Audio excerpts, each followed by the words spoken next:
Welcome back to their hardware news recap for the week. In this one, floppy disks. That was disks, just for the YouTube monetization, please. Also, a Mini-ITX case that uses magnets to close, which means I probably won't be able to figure out how to open it without a drill. And finally, KINGPIN talks GPU plans. And also, almost this entire episode was written by Tannen, who joined our team for a semester, and this is his first solo episode. So show him some love for it in the comments. It's a great episode with a good story selection. Let's get into it. Before that, this video is brought to you by Height and the Y70 case. The Height Y70 case has a lot of polish and heavy attention to detail on the finer points.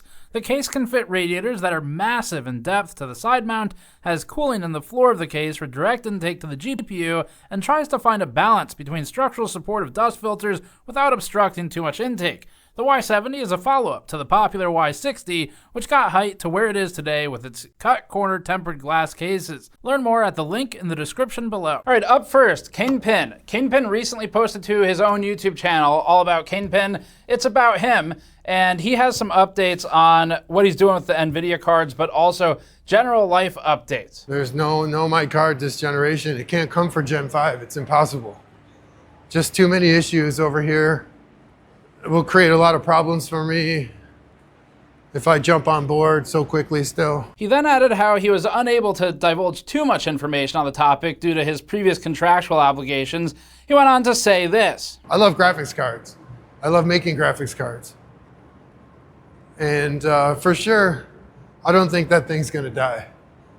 But I think we might have to wait, still have to wait another generation. And who knows, maybe it won't be Team Green. Maybe it's going to be another color. With that sentence, maybe hinting at a possible AMD or Intel board partner collaboration as well. But he also explained how right now his main focus is coming back to the US and on his family. We had previously noted in our tour of KINGPIN's facilities in Taiwan that he was considering building a PNY card. We also talked about that again in the 50 series roundup recently. Now, obviously there weren't any KINGPIN GPUs ready for launch, but it was something he was interested in. He was still trying to figure out which video card board partner to work with. Part of that discussion, just recapping it from our previous lab tour with him, was that he needed to work with a company, he said, that would give him a certain level of sort of freedom and control over that product line, but not need him on all the other stuff downstream from it. So in other words, he wants to focus on just the enthusiast class cards and doesn't want the too many cooks in the kitchen approach that he thought Asus might have had if he went to them or to MSI or wherever. But for now, Vince has said that his focus is moving back from Taiwan. He's going to look at board partners potentially after that. We'll learn more later.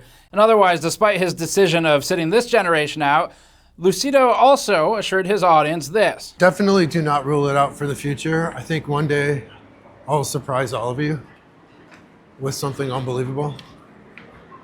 But until that time comes, we're definitely going to keep the channel alive. For now, KINGPIN is still committed to his passion for e-bike builds and mods on his channel, and you can follow that on the All About KINGPIN channel on YouTube. As for the future, once he's back in the States, I'll try to set up a KP garage or lab tour or something to run on the channel and see what he builds over here. Up next, SilverStone has now formally announced again its retro floppy disk drive case. And this, we've talked about it in the past. They were thinking about bringing it out to the market. They launched it in a small way to the Japanese market, and now they're bringing it to a wider distribution. It's been in the news for a few years, and the case started as an April Fool's joke. And actually, we covered it at Computex a couple years ago. Here's what I said back then. It is not available for retail. I don't think there are plans to. Maybe if enough nerd lunatics want it, they'll make it. Well, well, well. If it isn't a sufficient supply of nerd lunatics. The chassis was inspired by the NEC 9800 from Japan in the 80s, but it's been designed with a more modernized approach. This case had previously only been available to the Japanese market, and now it's being expanded to SilverStone's worldwide distributors. On the front of the case, the top floppy disk bay functions as an up to 5¼ drive cage, with support for smaller drives as well, while the bottom floppy disk bay can be pressed in to reveal the front I/O. The front I/O will have one USB Type-C, two USB 3.0, and a combo audio port for connection. There are also 2 buttons in the bottom corners of the front, which we can assume to be power and reset buttons. Both sides of the case will use ventilated fan covers to allow for air to be pushed through the chassis, and the back of the case also has a lot of ventilation through fairly large grated holes and multiple PCIe slot covers.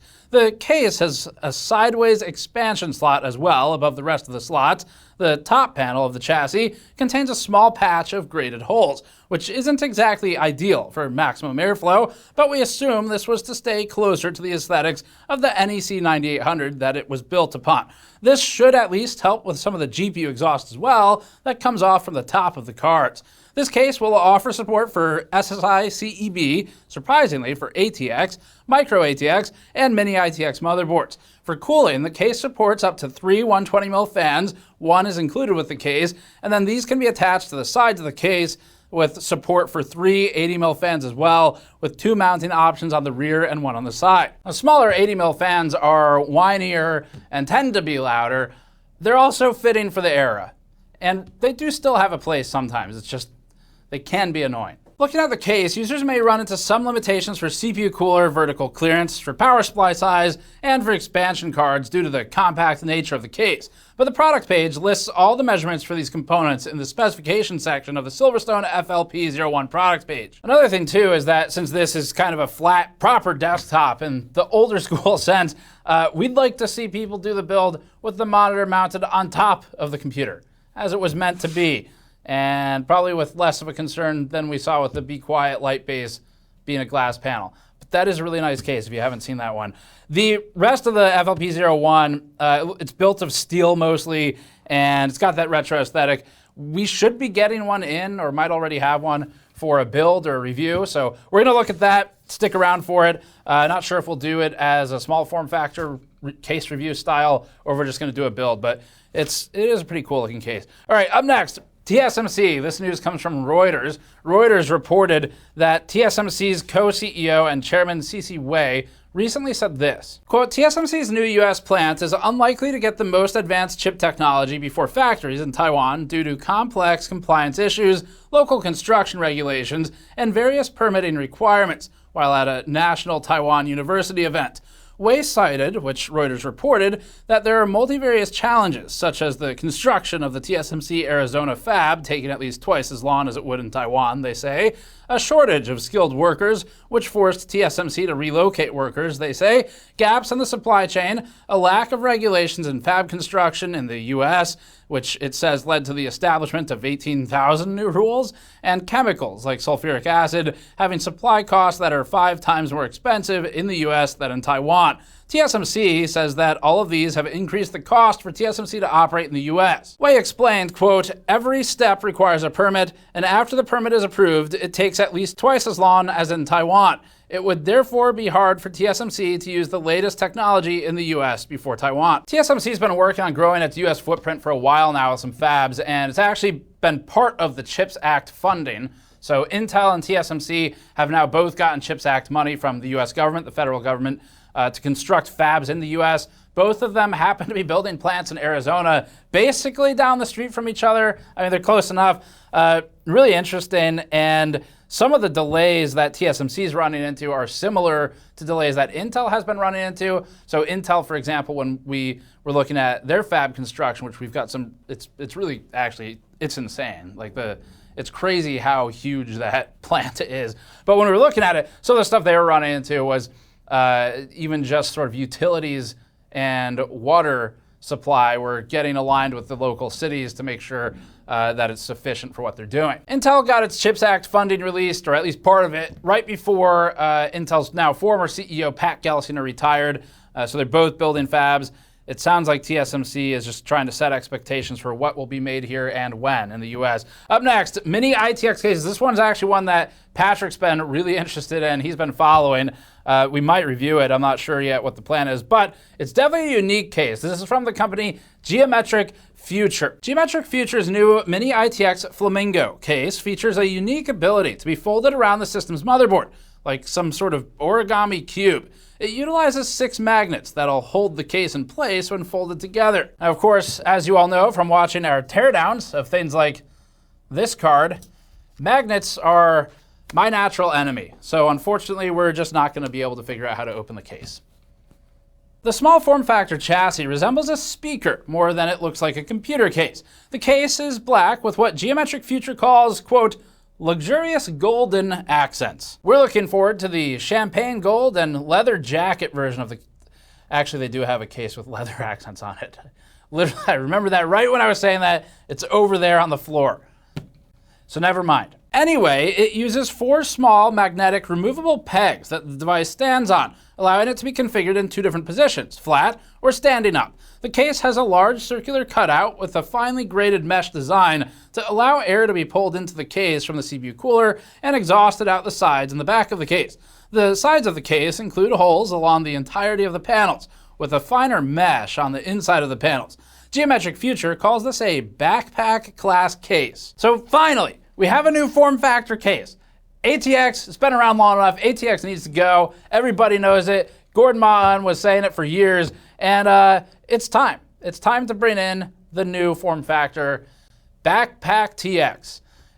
It's going to come with straps and buckles or something. Geometric Future claims a 3-liter volume, making it similar in size to Minis 4 on PCs. Unfortunately, the compact nature of this build doesn't have any drive bays or expansion slots for a discrete GPU, so that means you'll need to use an APU or something with a good IGP for this case. The case also comes with a proprietary 200-watt mini power supply, due to most traditional power supplies being similar in size to the whole case. Pricing for the case isn't known yet, at least at the time of filming, but Dirac_Corp on X posted and said, after being machine translated, quote, Geometric Future will release the foldable ITX case Model 0 Flamingo with an 80+ bronze certified 200-watt dedicated power supply on Thursday, January 30th. So we should find out pretty soon. And that'll align with the 5080 and 5090 launches.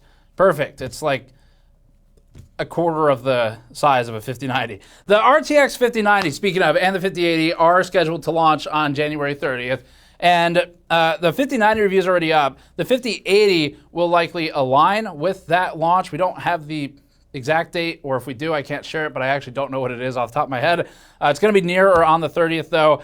And only a week before this date, there are already a number of rumors between Overclockers UK, Power GPU, I think Video Cards had some published as well, Bench Life, and then we've also received some rumors from within the industry about shortages of 5090 supply. Here's a quick roundup of the shortage rumors. First, a Power GPU post on Twitter states, quote, warning you all now, the launch of the 5090 will be the worst when it comes to availability. Already being told to expect it to be that way for the first 3 months, end quote. Overclockers UK, which is a large PC component retail store in the UK, this is why you come to us for the news. It's the specifics. Warns in their online forum that they have an extremely limited supply of 5090s with only, quote, single digits at present, maybe double for launch, and only a few hundred 5080s. They go on to say, quote, the stock we have will be made available from the launch via the web shop, but I know what we have is likely to last only seconds, minutes at most, end quote. They finish by asking for patience among the customers and advise customers not to get hopes up about receiving one of these cards at launch. Bench Life notes in a machine-translated post that these supply issues are, quote, mainly due to some communication issues between NVIDIA and AIC partners. Now, on our side, we've also heard a couple of things from system integrators in the US, and actually specifically 2 large system integrators, that'd be companies that build pre-built PCs, but not at the level of OEMs like Dell and HP. 2 of the larger system integrators told us that they have received 0 RTX 5090s in time for launch, although they do both have access to 5080s. So they'll have those. The SIs were not certain as to why the 5090 availability was so low or when that would change, but that's what they told us the facts of it are right now. It's certainly worrying at this point to hear the same sentiment across multiple sources. We should know in less than a week how it actually pans out, but it's looking like it's going to be a limited launch for at least the 5090s.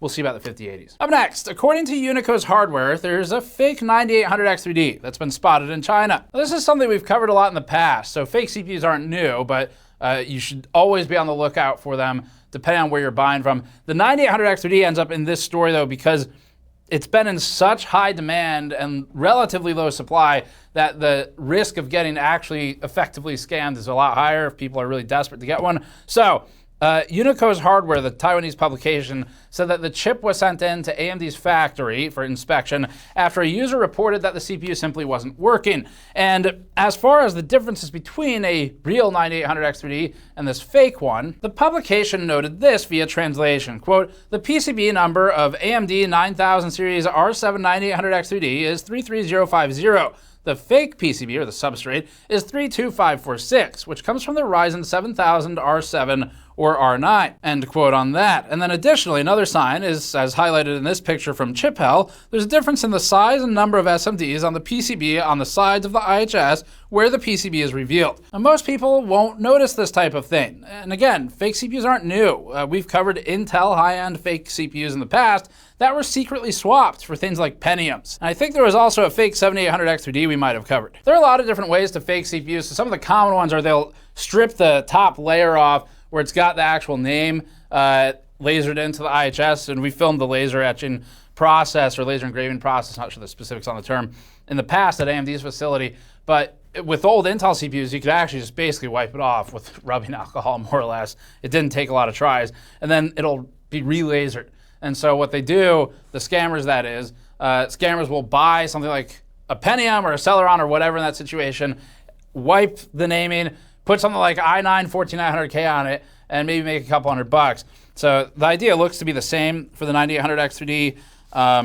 The big thing we wanted to point out for the audience, though, is these CPUs have been in really high demand. Just be careful where you buy them from. You should always buy from a first-party seller. Be careful of third-party sellers. Even if they're on Amazon or Newegg, check who's actually selling it. If it's Amazon or Newegg, almost certainly you're good. Not always. We actually have gotten screwed there in the past, but typically. And then if it's a third-party seller, just exercise some additional care. And something like booting and checking CPU-Z would help a lot with that, and then doing some basic benchmarks. Up next, we have a quick rapid-fire roundup of some AMD news items this week. So one of them is going to be the 9950X3D and 9900X3D getting discussed by AMD and being potentially similar to the 9800X3D in performance. We'll talk about that. And then also the 9070XT and the 9070. So these two GPUs were sort of announced during CES. AMD didn't talk about them in its on-stage presence, the keynote. There were a lot of people confused about that. They did release that information through the press, but then that was it, and we haven't really heard much about them since. So finally, AMD's David McAfee has made something of an announcement. He wrote this on Twitter, quote, Radeon 9000 series hardware and software are looking great, and we're planning to have a wide assortment of cards available globally. Can't wait for gamers to get their hands on the cards when they go on sale in March, end quote. Publication Video Cards notes that some reviewers have had the cards since December. On our side, we don't have any at this time at GN, and if I did, I wouldn't be able to say that, but I don't, so I can't say it. That's how it works around here. What I do know of a publication that's based in Asia that's had cards since, I think, early January, so they're definitely out there. I've seen some Reddit posts as well, and actually Video Cards noted this additionally in their write-up, where some users already have been able to buy the 9070 or the 9070 XT. It's just there's not really any drivers for them.